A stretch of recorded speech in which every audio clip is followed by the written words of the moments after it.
Hoje eu quero tratar aqui de um assunto que é bem polêmico e ao mesmo tempo está bem banalizado entre as pessoas. Muita gente que se diz cristã, quando eu falo sobre esse assunto, eles acabam discordando, o que é totalmente contraditório, né? Mas eu não culpo eles, é uma questão de mundana, né, que acabou se entranhando na cabeça das pessoas e na consciência delas não é considerado moralmente incoerente, né? Esse tipo de atitude. E sobre esse mesmo assunto existem vários aspectos, mas aqui eu vou ser direto e vou no que é considerado menos errado, né? A gente sabe que não existe isso, mas é o ponto ali que a maioria acaba relativizando mais, né? Que é o uso da camisinha, né? Como método contraceptivo. Meu objetivo aqui não é atingir somente os cristãos, mas sim todos os tipos de cristãos, né? Católicos, evangélicos e também pessoas do cotidiano, né? Então eu vou usar argumentos bíblicos, porque os protestantes só se convencem por meio da Bíblia, e argumentos racionais para aqueles que não são cristãos também. E para os católicos que não conhecem isso, não têm conhecimento sobre esse tipo de assunto, eu vou unir os dois: razão natural e Bíblia. Então vamos iniciar pelo argumento racional, né? Com base naquilo que está escrito na nossa alma, está escrito na nossa razão, partindo do pressuposto que a sua razão esteja ordenada, né? Não seja uma razão que foi distorcida por ideologias ou qualquer coisa que seja que tenha te convencido de que não tem problema nenhum em usar camisinha. Então eu quero que você reflita e pense quais são as duas finalidades do ato sexual. Para você, para que serve o ato sexual? Qual a finalidade dele? Pensou? Pronto. Vamos deixar bem claro aqui, definido, que a finalidade do ato sexual são duas, de forma racional e natural, que é a unitiva, né? A união das duas pessoas, e a procriativa, que é a geração da vida. Essas duas finalidades, para ser moralmente coerente, é necessário que elas sejam inseparáveis. Nós não podemos separar as duas finalidades e escolher apenas uma delas. Isso seria incoerente. Para um ato ser considerado moral, é necessário que ele esteja em conformidade com a natureza racional e finalística do ser humano. Quando se usa a camisinha, ocorre uma violação da ordem natural do ato sexual. Ele deixa de ser naturalmente ordenado à geração da vida. E é uma intervenção voluntária que frustra o fim do ato. Você pode achar que isso que eu estou falando não é tão grave. Você pode até concordar até certo ponto comigo, mas você pode estar me achando radical demais. Vamos a um exemplo análogo, um exemplo prático, mas que é análogo, e que eu tenho certeza que você vai considerar absurdo e que isso vai te fazer um mal futuramente. O exemplo é comer e vomitar. Aqui nós temos um prazer sem a finalidade. O prazer de comer algo muito gostoso sem a finalidade que é nutrir. Ou seja, você come por compulsão. Imagine alguém que come uma refeição deliciosa, mas logo em seguida provoca o vômito para não absorver os nutrientes. Ele quer o prazer de comer, mas rejeita a finalidade natural da alimentação, que é nutrir o corpo. Então, assim como acontece com o uso da camisinha, você está vomitando, entre aspas, a fecundidade do ato sexual. Buscando-se o prazer, mas rejeita-se a responsabilidade que lhe é natural. Ou seja, você prefere frustrar a finalidade do ato sexual apenas para nutrir a sua concupiscência, a sua vontade carnal. Seria como você plantar sementes em um solo que você mesmo esterilizou. Não faz sentido nenhum. Você vai só perder tempo, né? Não faz sentido. É uma aberração lógica. Não faz sentido nenhum. Você plantar num lugar que você esterilizou. E quais são as consequências temporais desse tipo de ato, principalmente dentro de um casamento, de um relacionamento? Porque, acreditem, existem tanto pessoas que usam anticoncepcionais quanto pessoas que usam métodos de barreira dentro do casamento. Porém, todo problema moral gera uma consequência temporal que você irá pagar, né? Ideias têm consequências, né? Então, isso pode provocar um impacto na relação conjugal. Pode promover uma visão do casal, uma visão utilitarista, né, de objetificar o outro. Você vai apenas usar o seu parceiro e não será uma demonstração verdadeira de amor entre o casal. Então, isso acaba enfraquecendo a entrega total entre os esposos, já que a abertura à vida ela é parte essencial dessa entrega. Se você entrega só o prazer, você não entrega a outra via, né, que é a abertura à vida. Isso pode levar a um distanciamento emocional e espiritual entre essas duas pessoas. Então, quando as pessoas se perguntam por que as pessoas se separam tanto hoje em dia, porque os relacionamentos não duram, elas não param para pensar na possibilidade de eles não estarem sendo abertos à vida, está provocando essas separações atualmente. Esse tipo de ato provoca uma desconexão entre responsabilidade e sexualidade. O uso rotineiro, né, da camisinha pode reforçar uma visão de que o sexo deve ser isolado das suas consequências. E isso vai favorecer atitudes de irresponsabilidade afetiva e moral.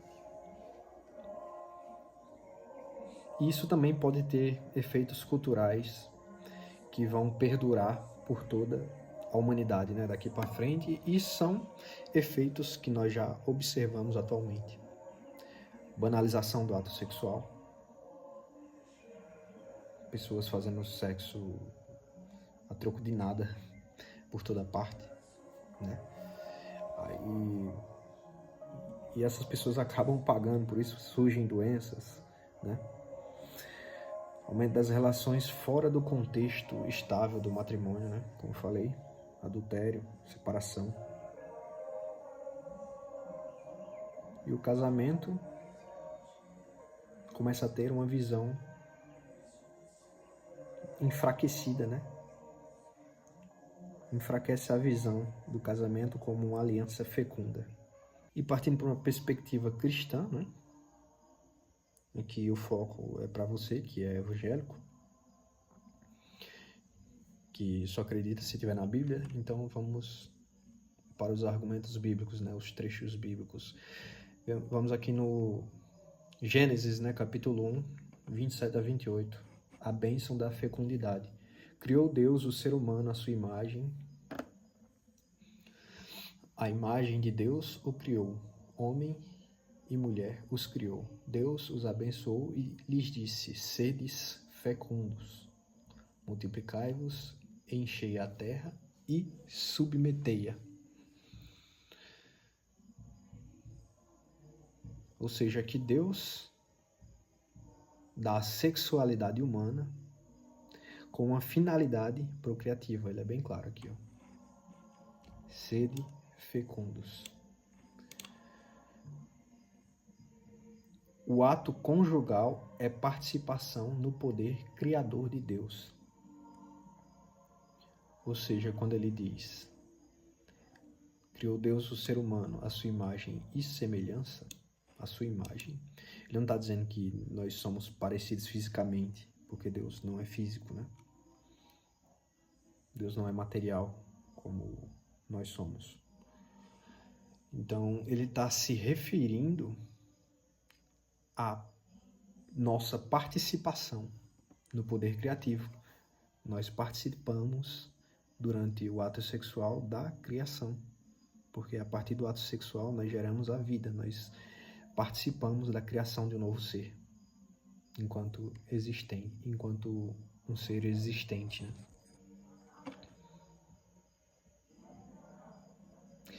Logo, frustrar a finalidade procriativa por contracepção desrespeita a estrutura natural divina do ato sexual. Ou seja, você está distorcendo aquilo que Deus criou.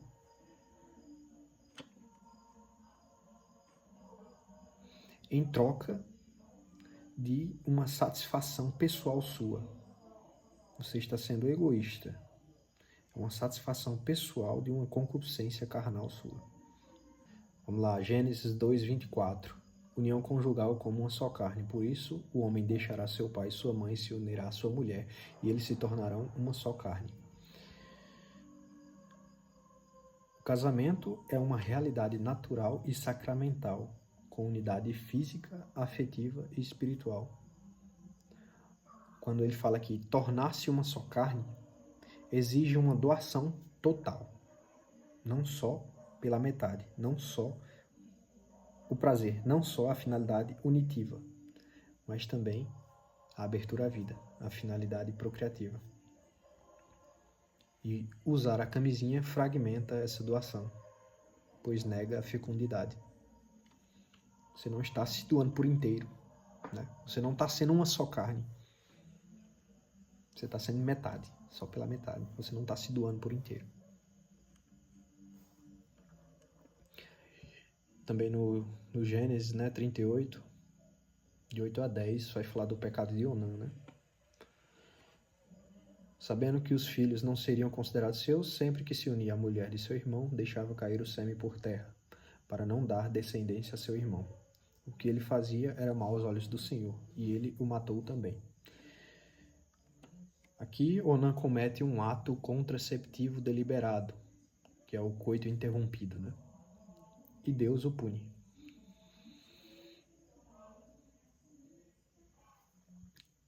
Esse trecho mostra que a separação voluntária entre o ato sexual e a procriação é pecado grave. Ou seja, o coito interrompido, ele é semelhante à camisinha, porque é como se fosse uma barreira, né? Como se você você quisesse cozinhar, aí você tem o fogão e o gás. O botijão, ele tem uma válvula, né? Que você liga. Você ativa a válvula do botijão para o gás sair, mas na hora que é para sair o fogo no fogão, você desliga a boca do fogão. Você não vai conseguir cozinhar. Temos também em Romanos, de 1 a 24, capítulo 1, versículo 24 a 27, desordem contra a natureza, né? É que Deus os entregou aos desejos de seus corações para a impureza. Aqui, ó, Deus os entregou aos desejos de seus corações para a impureza. Suas mulheres trocaram as relações naturais por outras contrárias à natureza. Igualmente, os homens abandonaram as relações naturais com a mulher e arderam de desejo uns pelos outros. Aqui, esse trecho está falando especificamente da homossexualidade, mas a gente sabe que não existia camisinha na época em que a Bíblia foi escrita, né? Em que o autor sagrado escreveu isso, né? Então não faz nem sentido querer que se fale camisinha na Bíblia, né? Mas fala exatamente de desejos de seus corações para a impureza e trocar relações naturais por contrárias à natureza. Então, quando ele fala que relações naturais como aquelas conformes à estrutura da criação, especialmente a finalidade procriativa do sexo. O uso do sexo contra a sua finalidade natural, mesmo entre homem e mulher, é moralmente desordenado. Então, isso aqui, quando ele fala de tirar a finalidade natural, serve tanto para métodos contraceptivos, que estão contra a finalidade do ato sexual, quanto atos sexuais entre homens e mulheres e mulheres. Você também está tirando a finalidade nos dois casos, que é a finalidade procriativa. Quando você tem dois homens ou duas mulheres juntas, praticando um ato, né, libidinoso, nós sabemos que a finalidade procriativa está sendo tirada. Então, nos dois casos, temos problemas morais. E em 1 Coríntios, capítulo 6, de 18 a 20, o corpo é templo do Espírito. Fugir da imoralidade sexual. Qualquer outro pecado que alguém comete é fora do corpo, mas quem pratica imoralidade sexual peca contra o próprio corpo. O vosso corpo é templo do Espírito Santo. Ou seja, o corpo tem dignidade teológica e moral, né? Espiritual e moral. O uso da sexualidade deve respeitar a sua ordem natural e espiritual. Usar o corpo apenas para prazer, desligando-o da sua função natural, como com a camisinha, é pecar contra o próprio corpo. E, por fim, Hebreus 13:14, a dignidade do matrimônio. O matrimônio seja honrado por todos, o leito conjugal sem mácula, né? sem mancha, sem pecado, porque Deus julgará os libertinos e os adúlteros. E o leito sem mácula implica pureza na intenção e no ato, ou seja, o uso do sexo segundo a sua natureza. Práticas que desviam o ato conjugal do seu fim, como a contracepção, maculam o leito conjugal.